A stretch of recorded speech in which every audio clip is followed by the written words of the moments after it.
नमस्कार, जान्हवी स्पेशल मध्ये तुम्हा सर्वांचं खूप खूप स्वागत आहे। आज घटस्थापना व नवरात्रोत्सवाच्या तुम्हा सर्वांना खूप खूप शुभेच्छा। नवरात्र उत्सव म्हटला म्हणजे उपवास आलेच, तर उपवासासाठी आपण एक खास रेसिपी आज बघणार आहोत, जिचं नाव आहे रताळ्याचे कटलेट्स।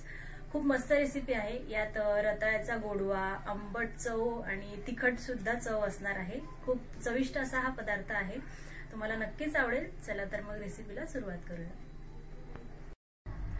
रताळ्याचे कटलेट्स बनवण्यासाठी आपण इथे रताळे घेतलेत।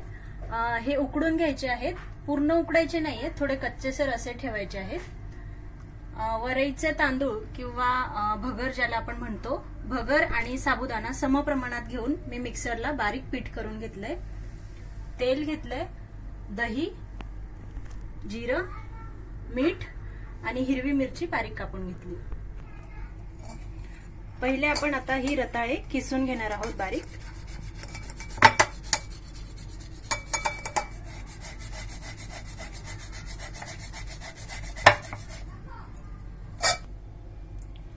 अशा पद्धतीने आपण सगळे रताळे किसून घेतले। यात आता मी हे 2 चमचे दही घालणार आहे,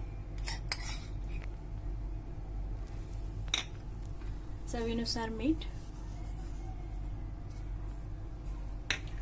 आणि जिरं। हे थोडं मी भाजून घेतलंय आणि जाडसरच कुटून घेतलंय, तुम्हाला हवं असल्यास तुम्ही बारीक पूडही करू शकतात। आणि मिरचीचं प्रमाण तुमच्या आवडीनुसार कमी जास्त करा। यात तुम्ही लाल चटणी टाकू शकतात, लाल मिरची पावडर। आणि यात 1 चमचा हे साबुदाणा आणि वरईच्या तांदळाचं पीठ आपण टाकून घेऊयात। हे छान मिक्स करून घ्यायचे।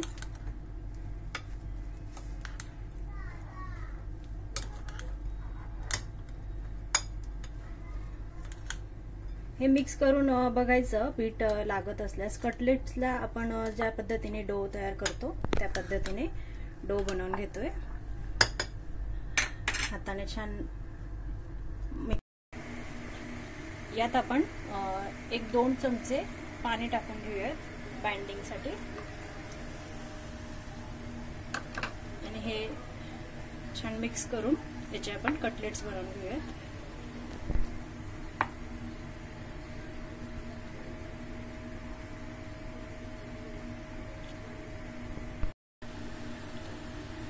आपण याचे असे गोल कटलेट्स बनवून घेऊयात, टिक्की सारखे। हे जास्त जाड पण नाही आणि जास्त पातळही नाही करायचे, मीडियम साईजचे ठेवायचे। तुम्ही हवं त्या आकाराचे बनवू शकता। अशा पद्धतीने आपण सगळे कटलेट्स बनवून घेऊयात।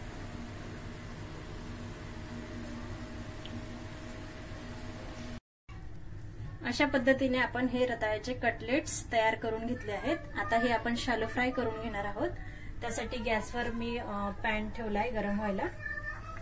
त्यात 2 ते 3 चमचे तेल टाकून घ्यायचे।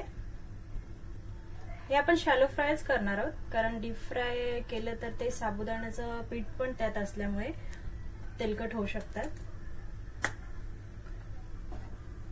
तेल थोडं गरम झालं की त्यात आपण आता कटलेट्स टाकून घेऊयात। आता आपण हे सगळे कटलेट्स पॅन मध्ये ठेवून घेऊयात।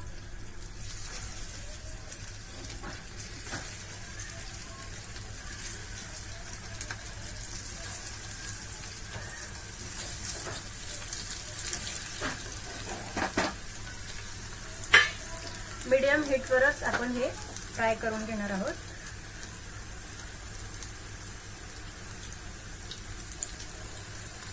झाकण ठेवण्याची आवश्यकता नाहीये, असेच आपण फ्राय करून घेऊया।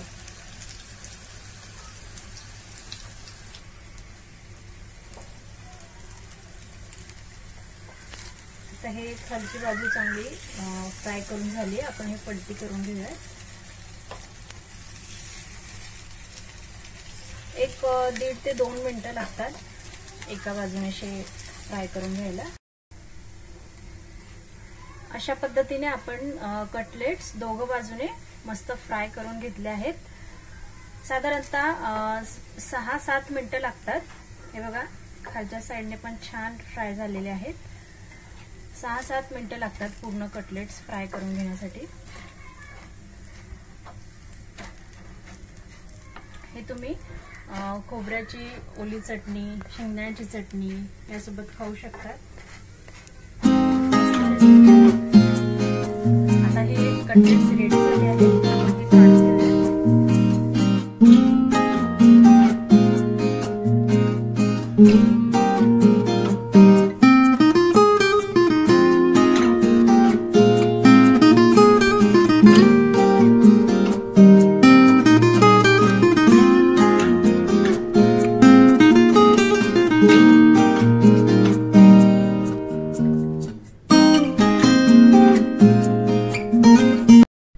अशा पद्धतीने नवरात्री स्पेशल उपवासाचे रताळ्याचे कटलेट्स बनवून रेडी झाले आहेत। नक्की ट्राय करा। रेसिपी आवडल्यास लाईक करा, शेअर करा आणि तुमच्या प्रतिक्रिया मला कमेंट्सद्वारे नक्की कळवा। आजचा व्हिडिओ बघितल्याबद्दल धन्यवाद।